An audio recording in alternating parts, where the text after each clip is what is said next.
As línguas estranhas faladas hoje nas igrejas, elas são bíblicas?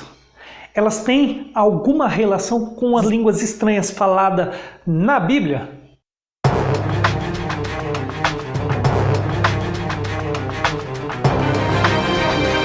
Fala galera, eu sou o Denis Bofarin e esse é o canal Buscando a Verdade. Uma das passagens mais inspiradas é de Atos capítulo 2. Vamos ler do versículo 1 ao versículo 8.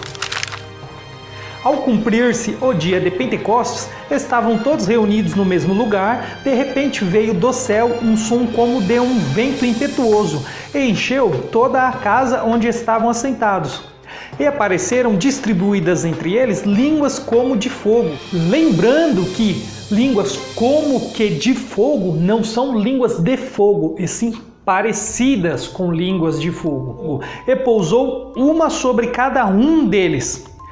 Todos ficaram cheios do Espírito Santo e passaram a falar outras línguas, segundo o Espírito lhes concedia que falassem. Ora, estavam habitando em Jerusalém judeus, homens piedosos vindo de todas as nações debaixo do céu. Lembrando que naquela época havia menos de 50 nações, hoje existem mais de 200. Quando, pois, se fez ouvir aquela voz, afluiu a multidão que se possuiu de perplexidade, porquanto cada um os ouvia falar na sua própria língua. Estavam, pois, atônitos e se admiravam, dizendo: Vede, não são porventura galileus todos esses que aí estão falando? E como os ouvimos falar cada um em nossa própria língua? Nessa passagem vemos que cada um falava na língua de um outro povo. O povo que estavam ali, que eram povos de todas as nações existentes na época, que seriam Jerusalém e circunvizinhanças. Os apóstolos que estavam reunidos, que receberam as línguas, falavam na língua deles e eles os entendiam. Todos falavam, cada um uma, e eles os entendiam, pois cada um recebeu uma diferente. Olha o que diz o versículo 11. Tanto judeus como prosélitos, cretenses e árabes, como os ouvimos falar em nossas próprias línguas as grandezas de Deus. Eles ouviam falar na própria língua deles as grandezas de Deus. Vamos ver como isso vai ser muito importante mais para frente. Outra passagem que eles mais se inspiram está em 1 Coríntios, capítulo 14. Bom, o contexto todo, mas vamos ler alguns versículos. Só que antes de lermos, vamos ver um pouquinho da vida de Paulo para podermos entender o que se passava na igreja de Corinto, já que Paulo foi quem fundou a igreja. Saulo nasceu em Tarso, na Cilícia, uma província romana. Judeu da tribo de Benjamim, foi criado na escola por seus pais até a adolescência e, por ser judeu, foi aprender nas sinagogas em Jerusalém com Gamaliel, onde se formou para ser fariseu e depois se tornou membro do Sinédrio.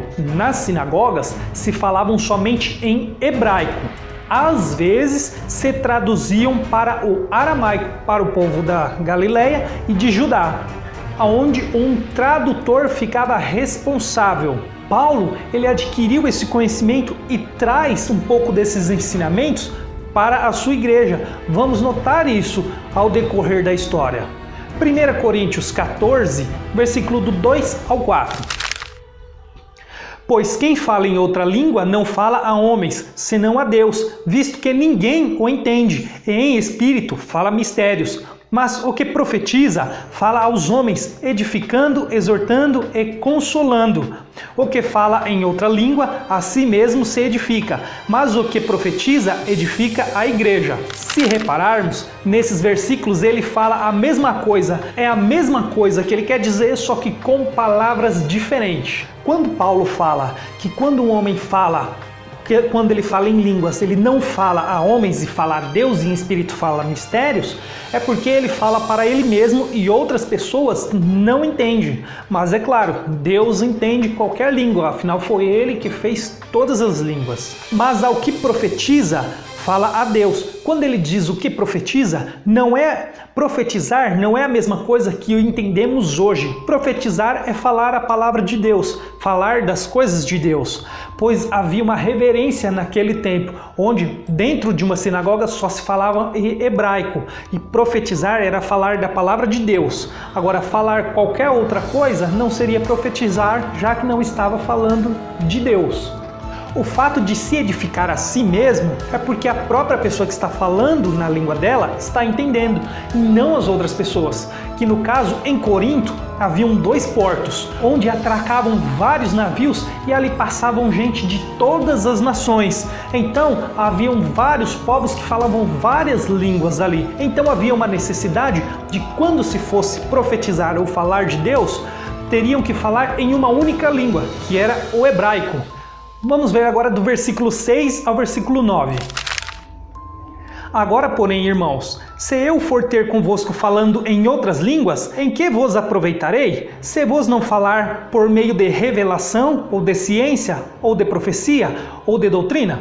É assim que instrumentos inanimados como a flauta ou a cítara, quando emitem sons, se não os derem bem distintos, como se conhecerá o que se toca na flauta ou na cítara? Pois também, se a trombeta der som incerto, quem se preparará para a batalha? Assim vós, se com a língua não disserdes palavra compreensível, como se entenderá o que dizeis? Porque estareis como se falasseis ao ar. Paulo, a todo momento, ele deixa claro que essas línguas estranhas são idiomas, é que haviam vários povos que falavam línguas diferentes, então cada um entendia a sua. Se um não falasse para o outro não entender, ele falava somente a ele, e ao ar ele falava, porque as outras pessoas não estariam entendendo. O versículo 11 vai deixar bem claro isso. Se eu, pois, ignorar a significação da voz, serei estrangeiro para aquele que fala, e ele estrangeiro para mim. Sabemos o que é um estrangeiro. Se eu falar uma língua que outra pessoa não entende, é como se eu sou um estrangeiro. E se ele falar algo que eu não entenda, ele é para mim um estrangeiro. É isso que Paulo está falando o tempo todo. Versículos do 13 ao 15. Pelo que o que fala em outra língua deve orar para que eu possa interpretar, porque se eu orar em outra língua, o meu espírito ora de fato, mas a minha mente fica infrutífera. Que farei, pois? Orarei com o espírito, mas também orarei com a mente. Contarei com o espírito, mas também contarei com a mente. E se tu bendisseres apenas em espírito, como dirá o indouto? O amém, depois da tua ação de graças, visto que não entende o que dizes? Quando ele fala que a minha mente fica infrutífera, eu já vi muita gente dizer que é que a própria pessoa não entende o que ela mesma está falando. Mas isso não tem nada a ver. O significado de infrutífera. Infrutífera quer dizer que não dá fruto, não produz fruto, ou seja, não lança sementes. A semente é que vai gerar, vai germinar. Infrutífero é que não dá fruto. Aquilo que a pessoa falar não vai produzir fruto, não vai produzir uma semente nas outras pessoas. Não vai produzir fruto, vai ficar só para ela. Versículo 17. Porque tu, de fato, dás bem as graças, mas o outro não é edificado. É a mesma coisa que alguém falar no outro idioma que a gente não entende. Por exemplo, se alguém falar em mandarim, eu não vou entender, então eu não vou ser edificado. Olha o versículo 18. Dou graças a Deus porque falo em outras línguas mais do que todos vós. Quando Paulo fala que fala mais línguas do que todos eles, Paulo está falando de todas aquelas línguas que ele aprendeu desde pequeno, na escola, nas sinagogas, que ele aprendeu com Gamaliel, no Sinédrio, e toda a sua vida ele aprendeu várias línguas. Paulo falava muitas línguas que ele aprendeu lá. São dessas línguas que ele se trata em Coríntios capítulo 14. Versículo 21 e o 22 está outra chave para entendermos que realmente é idioma.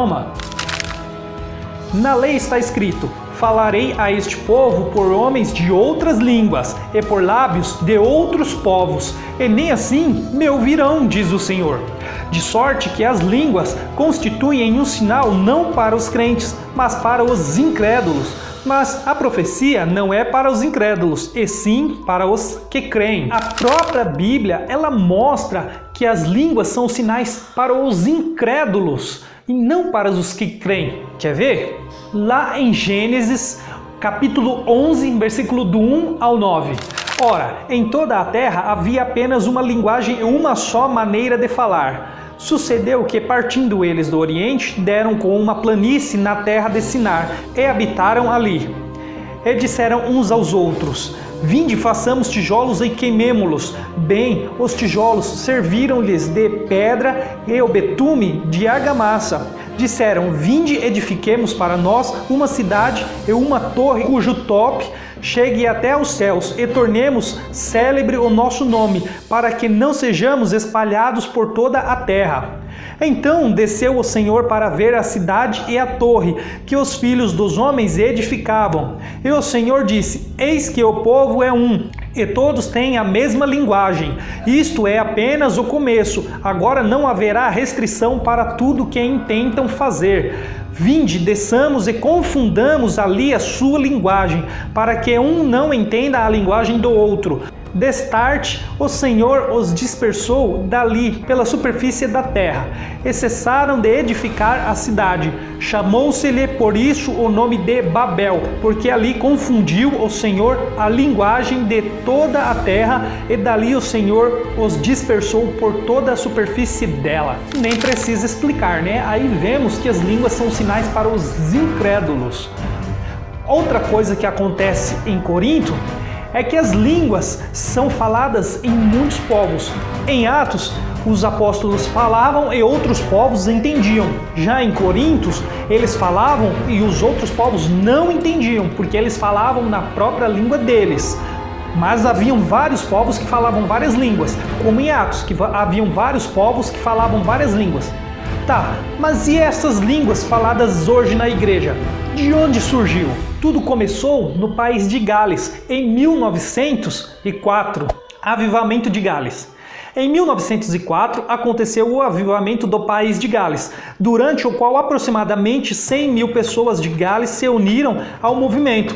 Internacionalmente, cristãos evangélicos tomaram este evento como um sinal do cumprimento da profecia do livro de Joel, da Bíblia, Joel 2, do 28 ao 31, que estavam para acontecer. Inclusive, Pedro comenta isso em Atos. Joseph Smile, pastor da primeira igreja batista em Los Angeles, foi pessoalmente a Gales para testemunhar o avivamento. No seu regresso a Los Angeles, tentou inflamar um evento similar em sua própria congregação. Sua tentativa, todavia, teve pouca duração e finalmente deixou a primeira igreja batista para fundar a primeira igreja do Novo Testamento, de onde continuou os seus esforços. Depois disso, William Joseph Seymour, ele visita uma dessas reuniões, onde depois ele dará início à Rua Azusa. Mas e quando veio para o Brasil? A Assembleia de Deus chegou ao Brasil por intermédio dos missionários suecos Gunnar Wingren e Daniel Berg, que aportaram em Belém, capital do estado do Pará, em 19 de novembro de 1910. Vindo dos Estados Unidos, a princípio frequentaram a Igreja Batista, denominação a que ambos pertenciam nos Estados Unidos. Eles traziam a doutrina do batismo no Espírito Santo, com a glossolalia, ou falar em línguas estranhas, como a evidência inicial da manifestação para os adeptos do movimento. A manifestação do fenômeno já vinha ocorrendo em várias reuniões de orações nos Estados Unidos e também de forma isolada em outros países, principalmente naqueles que eram conduzidas por Charles Fox Parham, mas teve seu apogeu inicial através de um de seus principais discípulos, um pastor negro leigo chamado William Joseph Seymour, na Rua Azusa, Los Angeles, em 1906. Aí, como podemos ver, esse movimento ele só teve um problema que em Atos e em Coríntios não tem.